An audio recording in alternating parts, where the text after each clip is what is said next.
Welcome to another week in our If I Could Have Been There devotional series. I thought about this a lot because I look at the Bible and I think of so many moments I would love to have seen. And we've covered some of these in the series so far already. One of them that I would have absolutely loved to have seen was the one Phil covered several weeks ago on the burning bush. That just seemed like that would have been such a cool moment. Or, of course, the one Ben talked about with creation, because one thing I get asked as a pastor a lot are questions about the very specifics of creation, and my answer is always, I don't know, I wasn't there. One moment that I think has always stuck out to me that I would love to have seen is one of the most famous moments in the entire Bible, at least in terms of the things Jesus did. In fact, we're going to have a whole sermon coming up on this here in several weeks in one of our next series we've got coming up later this summer. But it's the moment that Jesus walked on water.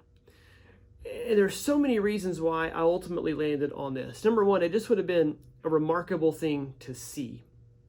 But more than that, I think it would have been interesting because, like so many moments in the Bible, if we put ourselves there and can actually see it, I think the question we're asking is, am I seeing this like me right here now, 2022 version of Kurt, getting to go back in the Bible and seeing this, or am I actually living it out as if I was one of the 12 disciples there in the boat on that day and I didn't know what was about to happen? How are we looking at this particular moment?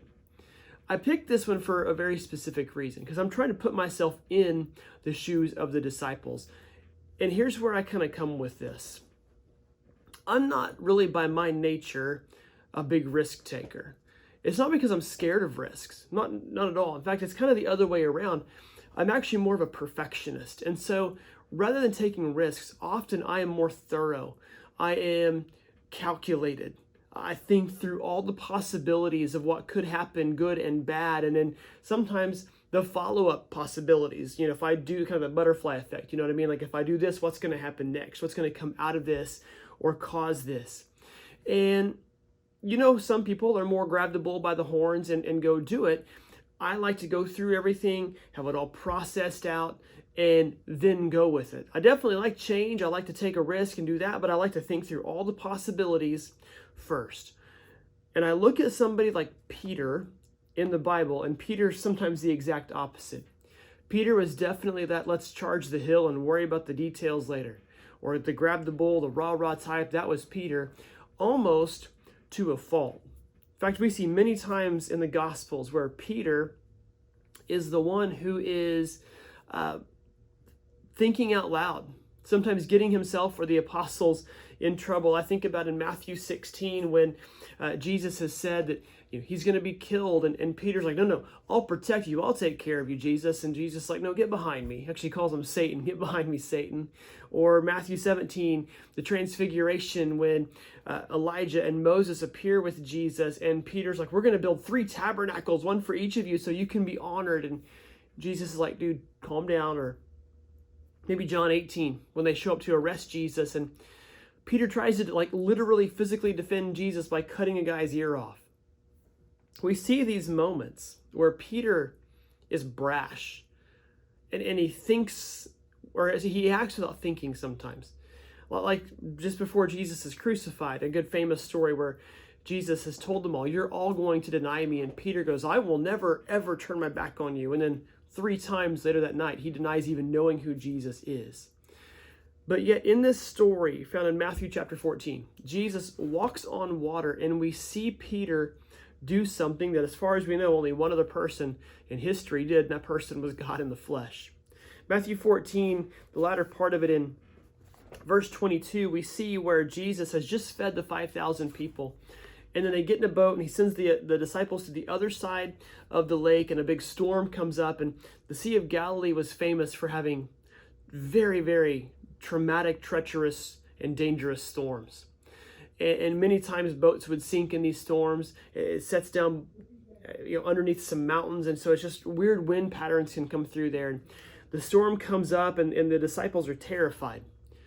And yet here comes Jesus. It says in verse 25, literally says that Jesus went out to them walking on the lake. It's just like the most casual wording for this monumental event.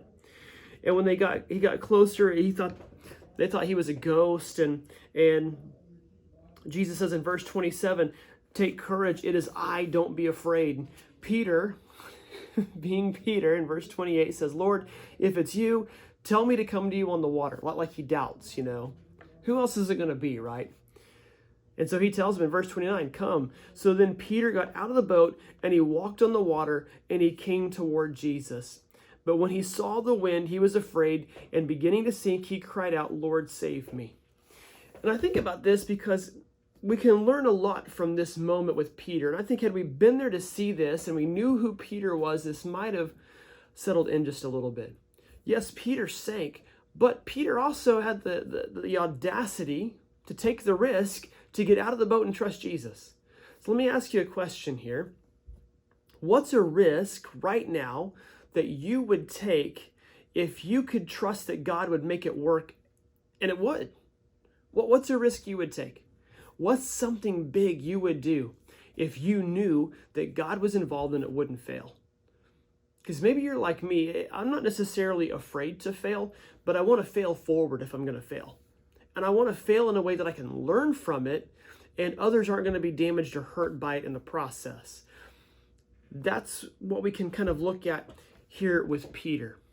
We see in this moment that Peter failed because his humanity actually became bigger than his faith. In other words, what made Peter great, his strengths in this moment became his weaknesses. Peter liked to just kind of take charge.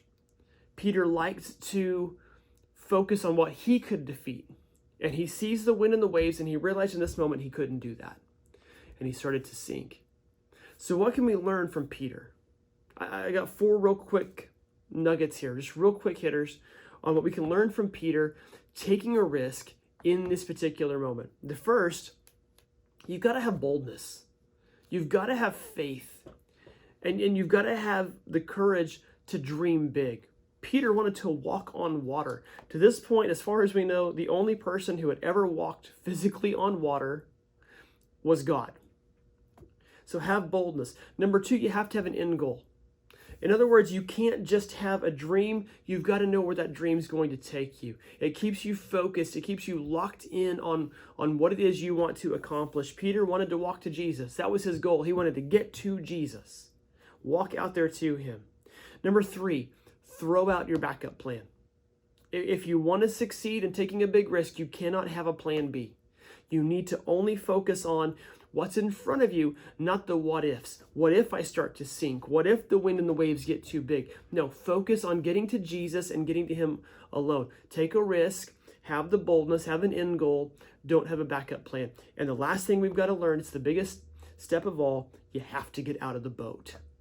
Peter could have thought all he wanted to think unless he actually got out of the boat. And the only thing I ever look back on in my life and wonder is, man, I just wonder, had I taken that chance, what would have happened? That's what we can learn from Peter. That's what I wish I could have seen that night, that the wind and the waves got so big that Jesus had to walk on the water to save his people. Have a great week.